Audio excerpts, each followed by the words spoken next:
consumed, meditating in unsullied darkness. He did not find enlightenment but an abomination. I read on the tattered cloth wrapping. Confused but intrigued, I finally put that accursed book down for the night. Pouring myself a glass of whiskey, I recalled my excitement when I first found it. This book was not like anything I have ever seen before. It being small in size but heavy as if it were made out of lead. Knowing it being centuries old, if not older, the binding and cover made out of dark leather and pages of thick papyrus.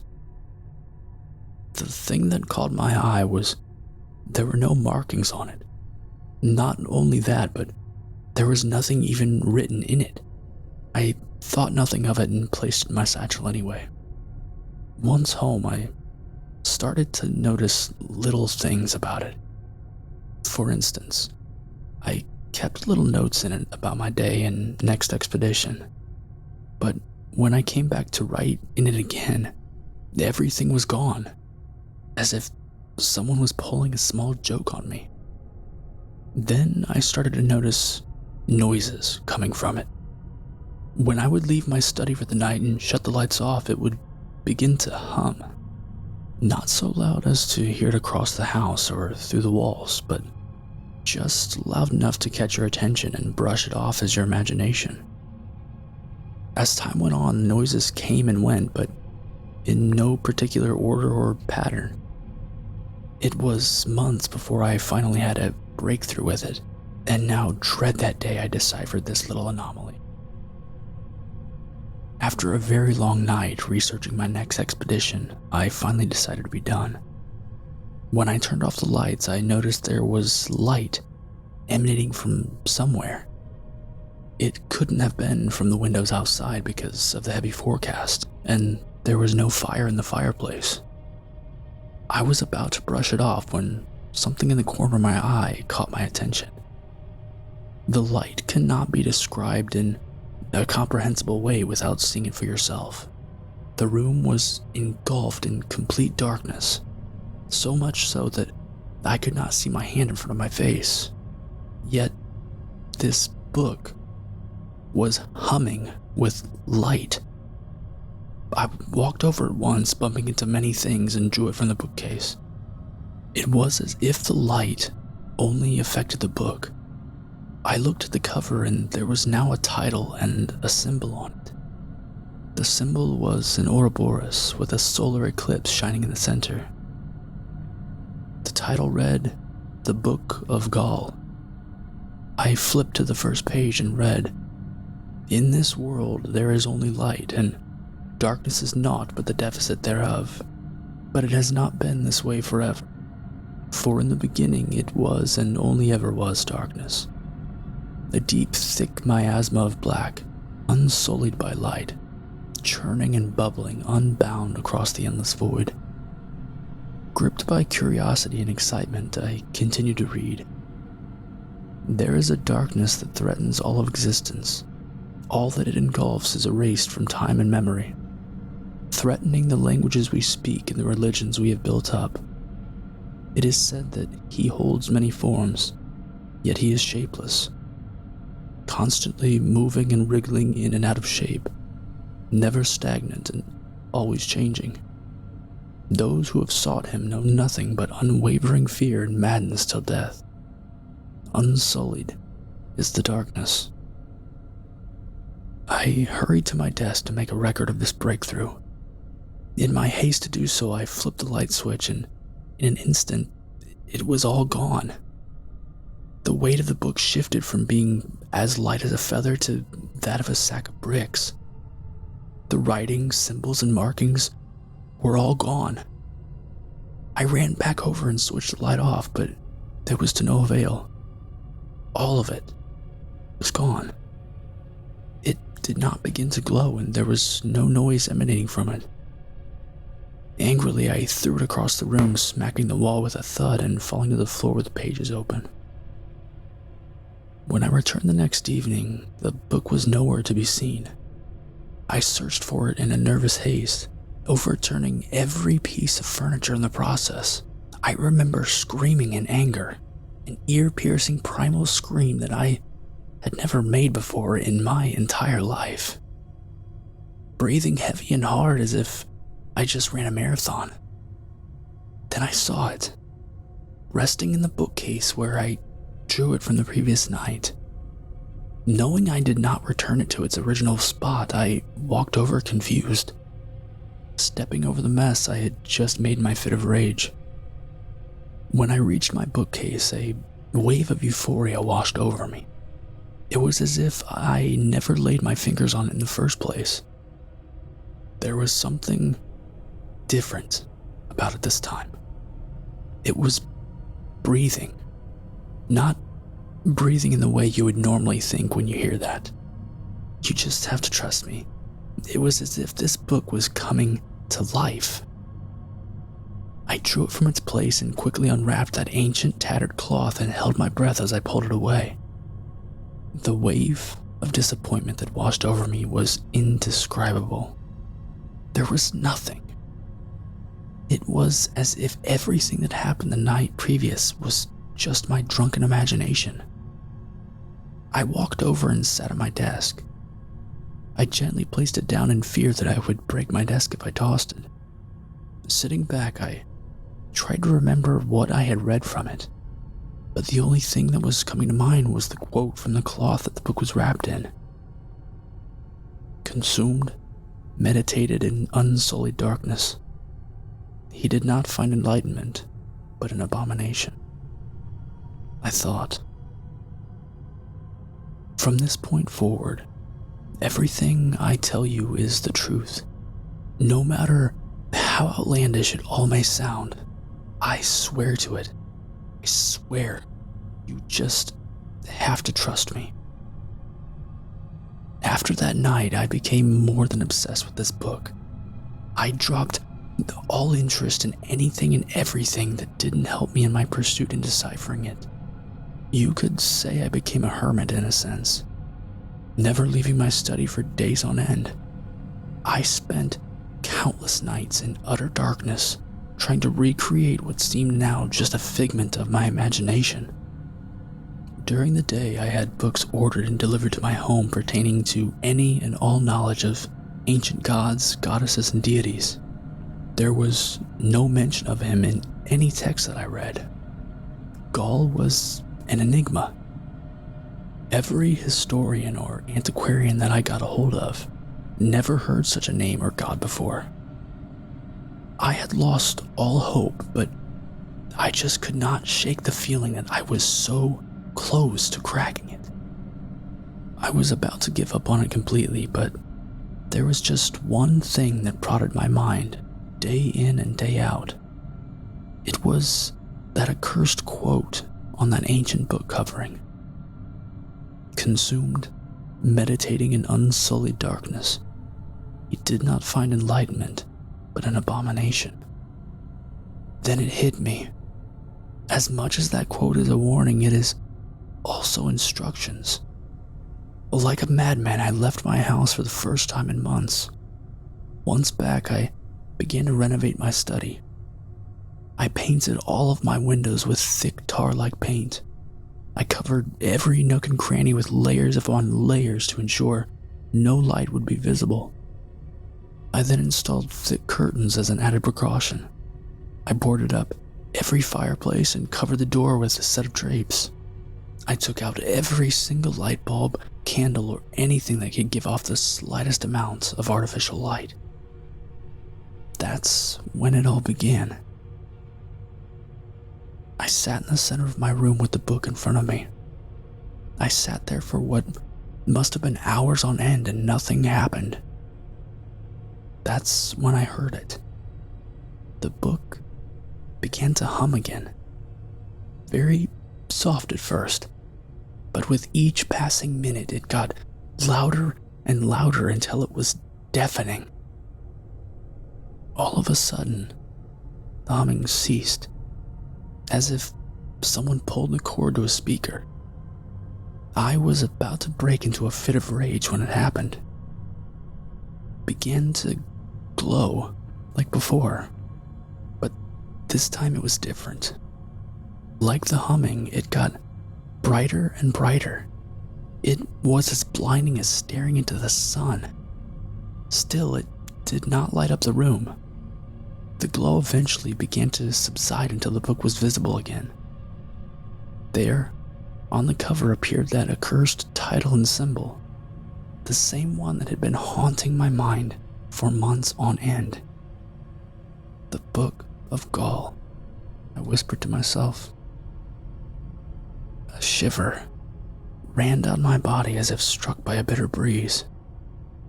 My hands began to tremble as I began to open it. I didn't know if this was because of excitement or because of fear. As I began to read through the pages, I realized that only a handful were actually filled. Confused, I continued. By the end of what would be the 4th page, I placed the book down back in front of me, reciting everything I read to memory to later record in my own notebook.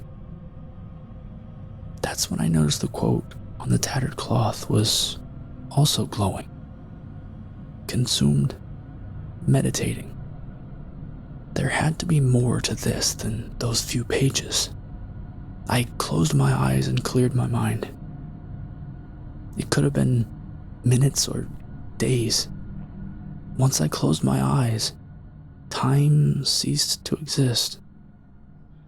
Then, in an instant, I was somewhere else. I could not see where, but what I did know is I was sitting in a shallow pool of water. This water couldn't have been more than a few inches deep, yet I continued to sit, motionless, waiting for something. Then I heard it. Distant footsteps began to approach me. Loud, heavy steps, disturbing what was once a peaceful pool. Closer and closer they got, and as they did, something began to form in the darkness.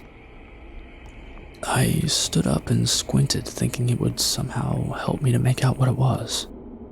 And what it was, I could not describe. As it got closer, it began to get lighter wherever I was. No, it wasn't getting lighter in there. The darkness was moving, wriggling towards the shape. It was like it was returning to its master. This thing I was staring at, this thing approaching me, was Gaal. Then in an instant I could see. I could see around me. I could see who was in front of me. He took many shapes as he approached me.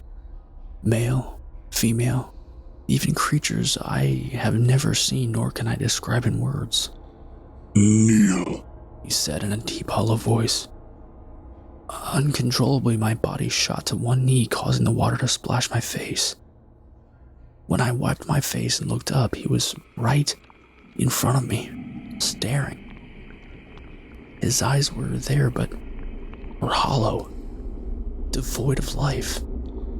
The pupils swirling and splashing as if a heavy storm was brewing in them.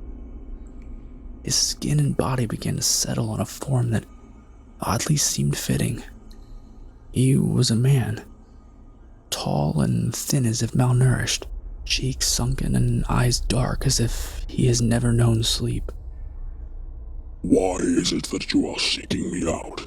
He asked, staring unblinking. I'm not sure, I muttered out shakily. He stayed silent, staring at me. I lowered my gaze, but I could feel his. It was piercing, as if he were looking right through me. Is it knowledge you seek? He asked.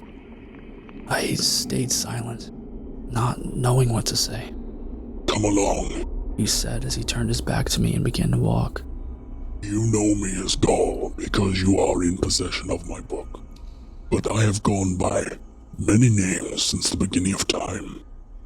I have gone by Zeus, Brahma, Wero, Apophis, and many more. The man you and so many others pray to in the night and mornings. What do you call him again? He paused to think for a second. Ah, yes. The one you pray to at night named God or Jesus is I. He said, looking back at me with a smirk. I listen to all who call out to me, but I do not fulfill their wishes or requests. He said, almost in disgust. Why? If you hear those who pray to you, why not help? I asked.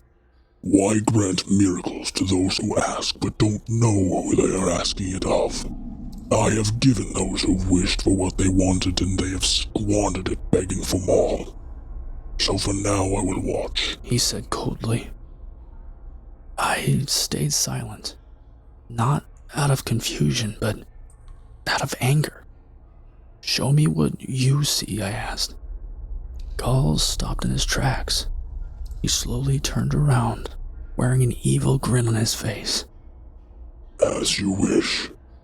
In an instant, we were shooting through space and time. As we passed through galaxies, I noticed them begin to dwindle. One after another, the void emptier. Then it was dark. The same darkness I was in when I woke in that shallow water. I was filled with uncontrollable fear. This is the beginning, he said as he placed a hand on my shoulder. As his hand touched me, I began to see as he did. The darkness was churning with life. It was moving and bubbling. There was thunder that could be heard and lightning the same color as the accursed book gave off. Something about it that didn't quite make sense to me. The darkness seemed eager to create. Create what? I need not know. Come along and I will show you everything it has created and destroyed, he said to me, and he did exactly that. We traveled through space for what was millions upon millions of years. I saw life come from nothing and disappear without a trace. The civilizations I saw were incredible and almost indescribable, creatures that my mind could not comprehend nor put into words. I saw the great Shoggoths build up civilization after civilization as they fell. They were never resting, always at bay, ready to act at the snap of Gaal's fingers. I was speechless. I saw the future, the past, and present all at once. I watched as people were born, and I saw them die. He showed me memories from my childhood that I had lost. I was filled with joy, sadness, fear, and curiosity. I needed to know what my future would hold. Gaal oddly denied this request. Instead, he showed me my family. I got to see the future of my beautiful wife and kids' lives playing out in front of me. But I was nowhere to be seen. I asked him, why am I not anywhere to be seen? I cannot show your future. Only those who live around you, he told me. Confused by what he said, I was going to speak up, but I let it go eventually. By the time we finally traveled back to Earth, I had seen it all. Gaal fulfilled my request. He showed me everything he has seen himself. The solutions to every problem to occur was now ingrained in my mind. I had so many ideas and plans playing out in my head. There was so much to share with everyone. I could help solve world disasters, wars, sickness. I was now all-knowing. I could be the savior the world needed. But in my excitement planning, Gaal spoke. Do you wish to return to your physical form? Or you can stay here with me. I can teach you how to manipulate the darkness to create and destroy. You can be my companion. We can travel the cosmos and create new worlds at will. Create religions that will worship you till the end of time. Watch as the people of Earth evolve and expand into space and beyond, he said to me. I was taken aback by his offer, but with all the knowledge I now had, I felt obligated to return home. just had to. I stood there thinking. Thank you for everything you showed me, but I would like to return home now, I said to Gaul. I see. He paused, staring at me. I think, I began to say. Interrupting me, he said, This opportunity will never come again. Of the few who have traveled with me, they have all chosen to return. Why is that? I would like to return to my family, please, I said, not answering his question. As you wish, but before you do, remember this. You will cry out to me. You will beg and plead for salvation, but it will not come. I will be watching over you until your death. There will be no one to save you, He said with a furtive grin. What really stuck with me is what he said to me just before I awoke. You all strive to prosper in the light, but in the end, you all return to the void. When I awoke, I was sitting in my study, with the book in front of me. Quickly, I grabbed it and filled all the pages, recounting all that had happened to me and all that I had seen. This time it seemed to stay. My writings did not disappear from it. When I finally left my study, the house was not only empty, but dirty, like it had been ransacked. I called out for my wife and kids, but no one answered me. I ran outside and what I saw petrified me. Everything was gone. There was nothing to be seen. The world was devoid of all life. I was standing in a barren wasteland. Then I heard something from behind me. A gurgling, sloshing sound started to approach me. A slimy amalgamation of flesh, tentacles, and eyes was heading my way. It was the Shoggoths. I ran back inside and locked my doors, thinking it would stop them. I returned to my study and am writing what you are reading now. I can hear them coming. All around me, I can hear them, tearing down what was once my home. I scraped the paint off one of my windows and almost dropped dead from what I saw. The same darkness I was once in was now approaching me, unsullied, and in the center was Gaul. I ran to my desk and grabbed my pistol out of my drawer. I have this to say. Take my word, for I have seen the beginning and end of time. Do not make the same mistakes that I have. Do not reach out to him. Do not search for him. Burn this accursed book if you find it. End the cycle of madness.